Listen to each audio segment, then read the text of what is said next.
ஜெய ஜெய சங்கர ஹர ஹர சங்கர. ஸ்ரீ மகாபெரியவாச்சரணம். தெய்வத்தின் குரல் முதல் பாகம். தேவதா மூர்த்திகள் அவதார புருஷர்கள். காமாட்சியின் பெருமை. காமாட்சி தன் சிரசில் சந்திரக்கலை வைத்துக் கொண்டிருப்பதை மூகரும் தமது பஞ்சசதியில் சொல்கிறார். மூக பஞ்சசதியில் முதலில் ஆர்யா சதகம் என்று 100 ஸ்லோகங்கள் இருக்கின்றன. இந்த ஸ்லோகங்களின் விருத்தத்துக்கு ஆர்யா என்று பேர். ஸ்தோத்தரிக்கப்படும் அம்பாளும் ஆர்யா, அதாவது பரம உத்தமமானவள். 2 விதத்திலும் இதற்கு ஆர்யா சதகம் என்ற பெயர் பொருந்தி இருக்கிறது. இதில் ஐஸ்வர்யம் இந்து மௌலே என்கிற ஸ்லோகத்தில் இவ்விஷயத்தை சொல்கிறார். இந்து மௌலி எனப்படும் சந்திரசேகரின் ஐஸ்வர்யமே நீதான் அம்மா என்கிறார். ஈஸ்வரனின் தன்மை எதுவோ அதுவே ஐஸ்வர்யம். ஈஸ்வரனுக்கே ஈஸ்வரத்தன்மை பராசக்தியால் தான் வந்தது என்கிறார். சௌந்தரிய லகரியில் முதல் ஸ்லோகமும் இதையேதான். அம்பிகையின் சக்தி இல்லாவிட்டால் சிவன் அசைந்து கொடுக்க கூட முடியாது என்கிறது. பரமேஸ்வரன் தன்னைத்தானே அறிந்து கொள்கிற அறிவாகிய அசைவு அவள்தான். எங்கும் நிறைந்திருக்கிற அந்த பரமேஸ்வர தத்துவம் அவள் கிருபை இருந்தால்தான் நமக்கும் தெரியும். இவளால் தான் அவனே அறிய முடியும். அதே சமயத்தில் அவன்தான் அவளுக்கு ஆதாரமாக இருக்கிறான். பிரகிருதி என்கிற இவள் இயற்கையாக இருக்கிறாள். அது ஜடம் போல தோன்றுகிறது. அதற்கு உயிராக அவனே புருஷனாக இருக்கிறான். பிரகிருதியை மாயை என்றும் ஈஸ்வரனை மாயி என்றும் சொல்வார்கள். ஈஸ்வரனின் செல்வமான காமாட்சி பிரகிருதியோடு ஒன்றாக கரைந்து காஞ்சிபுரத்தின் மத்தியில் சந்திர பிஞ்சை சிரசில் சூட்டிக்கொண்டு வேதங்களின் பரம தாத்பரியமாக பிரகாசிக்கிறது என்கிறார் ஸ்ரீமூகர். ஐந்தவ கிஷோர சேகரம், குழந்தையான பிறைமதியை சிரசில் உடையது என்று வெகு லலிதமான வாக்கினால் சொல்கிறார். முற்றா வெண்திங்கள் என்று ஞான சம்பந்த குழந்தை சொன்னது போலவே அம்பாளை பிரகிருதி மாயை என்று சொன்னதோடு நிற்கவில்லை. புருஷன் அல்லது மாயையின் சக்தியும் இதே காமாட்சிதான். அவனோடு அபேதமாக அபிண்ணமாக இருக்கப்பட்ட வஸ்து இவள். இருவரும் ஒன்றே, அத்வைதமாக இருக்கிறார்கள். வேதங்களின் பரம தாத்பரியம் அத்வைதம். அந்த அத்வைதத்தின் ரூபமாகவே காஞ்சிபுரத்தில் காமாட்சி பிரகாசிக்கிறாளாம். ஐதம்பரியம் சகாஸ்தி நிகமானாம் என்கிறார் மூகர். மாதா ஸ்வரூபம் என்று அருகில் போகிறோம். பார்த்தால் பிதாவுக்கு உண்டான நெற்றிக்கண், சந்திரகலை எல்லாமும் இங்கே இருக்கின்றன. சிறந்த பதிவிரதையாக இருந்து அந்த பதிவிரத்தியத்தாலேயே ஈஸ்வரனின் பாதி சரீரத்தை இவள் பெற்றதாக சொன்னாலும் இப்போது பார்க்கும்போது இவள் சிவஸ்வரூபத்தை கொஞ்சம் கொஞ்சமாக திருடி முழுவதும் தானே ஆகிவிட்டாள் என்று சௌந்தரிய லகரி சொல்கிறது.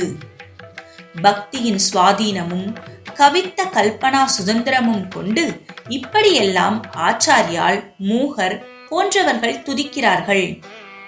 மொத்தத்தில் தாத்பரியம் அவள் பூரண பிரம்மசக்தி.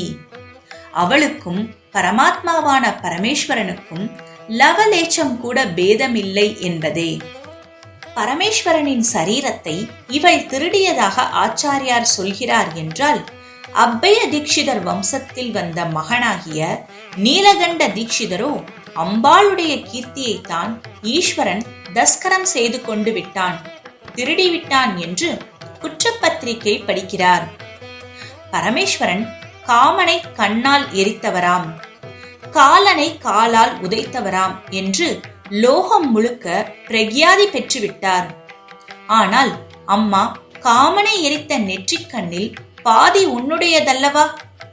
அதாவது தொலையட்டும், இந்த வெற்றியில் பாதி சிவனுக்கு சேரும். ஆனால் காலனை காலால் உதைத்து வதைத்த புகழ் அவரை அடியோடு சேரவே கூடாது. ஏனென்றால் இடது காலல்லவா அவனை உதைத்தது, அது முழுக்க உன்னுடையதுதானே என்கிறார். காமாட்சியின் கடாட்சம் துளி விழுந்துவிட்டால் நாம் காமத்தை வென்றுவிடலாம், காலத்தையும் வென்று அமர நிலையை அடைந்து விடலாம் என்று அர்த்தம். அவளுடைய பெருமை நம் புத்திக்கும் வாக்குக்கும் எட்டாதது. அசலமான சிவத்தையே சலனம் செய்விக்கிற சக்தி அது. அவளுடைய க்ஷணநேர புருவ அசைப்பை அக்ஞையாக கொண்டு பிரம்மாவும் விஷ்ணுவும் ருத்ரனும் ஈஸ்வரனும் சதாசிவனும் பஞ்ச கிருத்தியங்களை செய்கிறார்கள் என்கிறது சௌந்தரிய லகரி. ஜகத் சுதேதாதா. பிரம்மா விஷ்ணு ருத்திரர்கள்தான் சிருஷ்டி ஸ்திதி சம்ஹாரம் செய்பவர்கள் என்று உங்களுக்கு தெரியும்.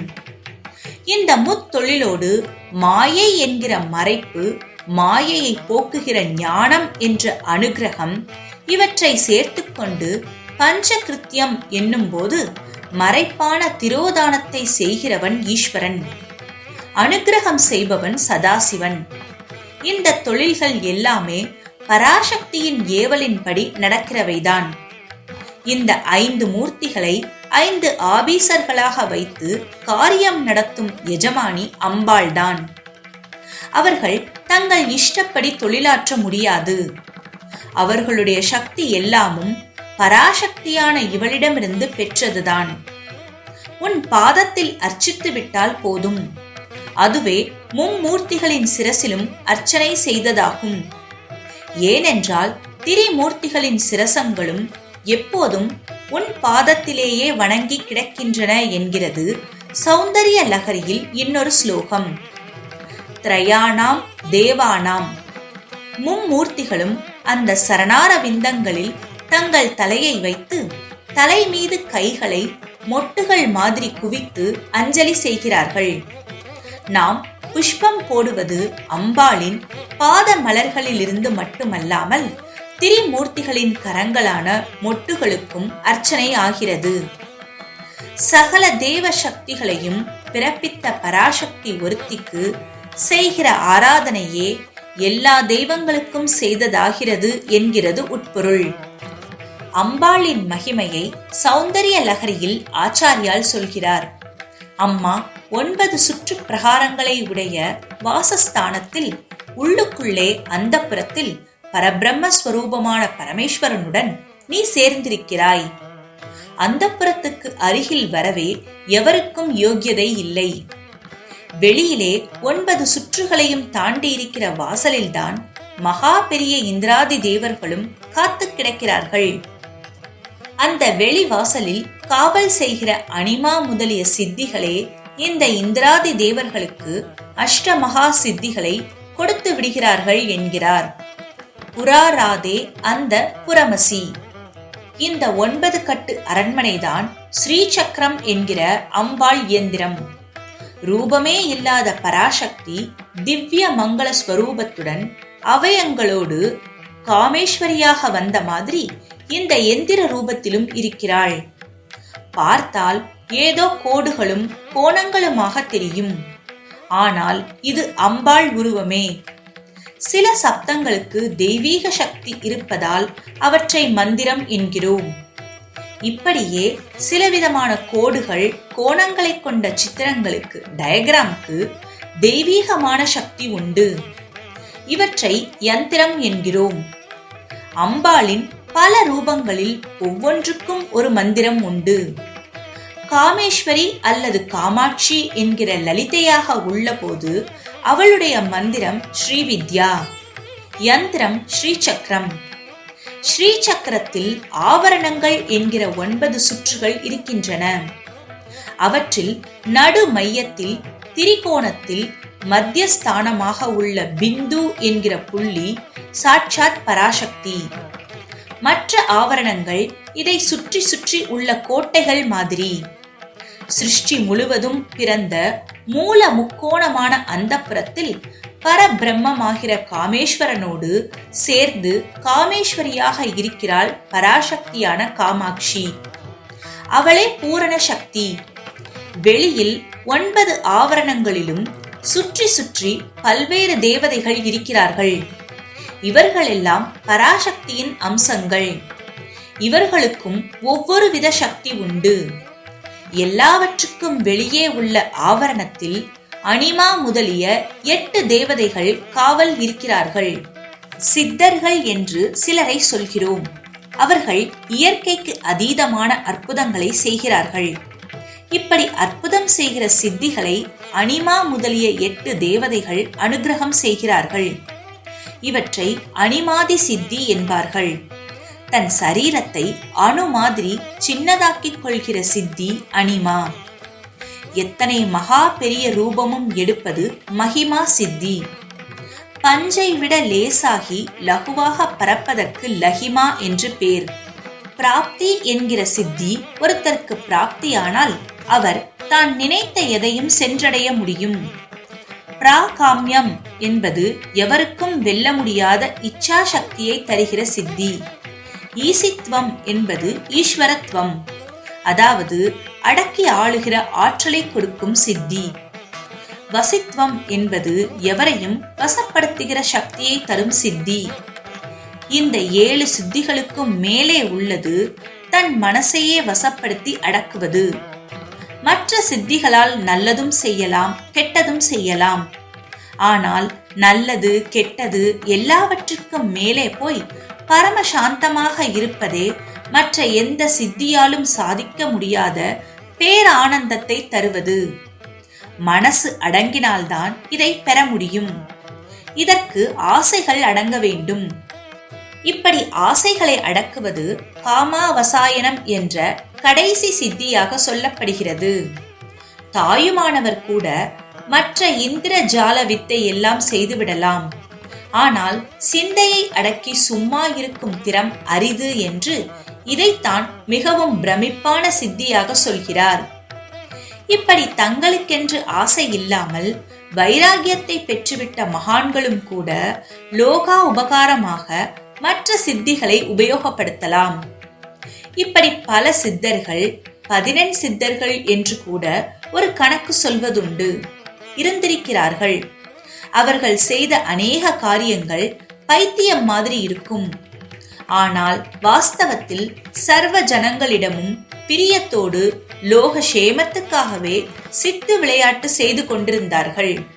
இப்படிப்பட்ட பிரமிப்பூட்டுகிற சித்திகளை தருகிற தேவதைகள் கூட சாட்சாத் பராசக்தியின் அந்தப்புரத்துக்கு வெகு தூரத்திற்கு வெளியே நிற்கிற காவலாளிகள்தாம் என்று சொல்வதிலிருந்து அவளுடைய மகிமையை ஊகிக்கலாம். இப்படிப்பட்ட அம்பாளின் சக்தி சில சமயங்களில் சில இடங்களில் ஜனங்கள் தாங்க முடியாதபடி பொங்கிக் கொண்டு வெளிப்படுகிறது. ஆதியில் திருவானைக்காவலில் அகிலாண்டேஸ்வரியின் சக்தி இப்படித்தான் ரொம்பவும் உக்கிரமாக இருந்தது. அப்போது சாட்சாத் பரமேஸ்வர அவதாரமான ஆச்சாரியார் ஸ்ரீ சக்கரமாகவும் சிவ சக்கரமாகவும் 2 தாடகங்களை செய்து அவற்றிலேயே அம்பாளின் அதீதமான சக்தியை இழுத்து வைத்து சமணப்படுத்தி அவற்றை அம்பாளுக்கே அணிவித்தார். காஞ்சிபுரத்தில் ராஜராஜேஸ்வரியான காமாட்சியின் சக்தி உக்கிரமாக இருந்தபோது அதே ஆச்சாரியால் அந்த உக்கிர கலையை அவளுடைய எதிரிலேயே ஒரு ஸ்ரீசக்கரம் ஸ்தாபித்து அதில் ஆகர்ஷித்து வைத்து அடக்கினார். அன்றிலிருந்து அம்பிகையும் பரம சௌமிய மூர்த்தியாகி விட்டாள். எல்லோருக்கும் கருணா கடாட்சம் செய்து வருகிறாள்.